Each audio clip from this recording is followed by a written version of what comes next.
Hi friends, welcome to our channel crazy craft.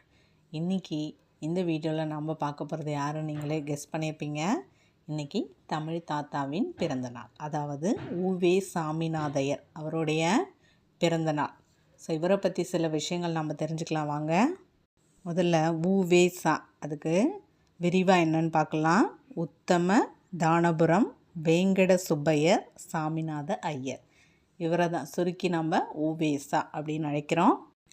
இவர் திருவாரூர் மாவட்டத்தில் உள்ள உத்தமதானபுரத்தில் இன்றைக்கி, அதாவது பிப்ரவரி 19, 1855 பிறந்திருக்காரு.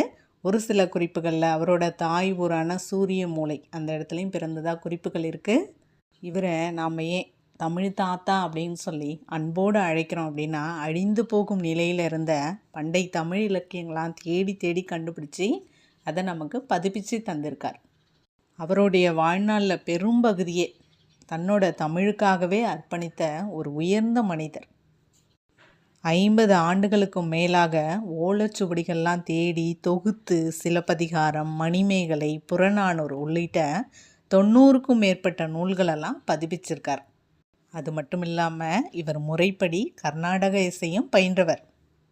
நம்ம தமிழ் தாத்தா சுயசரிதையும் எழுதியிருக்காரு. அதாவது தன்னோட வாழ்க்கை வரலாற்றை என் சரித்திரம் என்ற பெயரில் ஆனந்த விகடன் இதழில் தொடராக எழுதியிருக்கார். உவேசா அவர்கள் 90க்கும் மேற்பட்ட புத்தகங்களை அச்சுப்பதித்தது மட்டுமின்றி 3000க்கும் அதிகமான ஏட்டுச்சுவடிகளையும் கையெழுத்து ஏடுகளையும் சேகரிச்சிருக்கார்.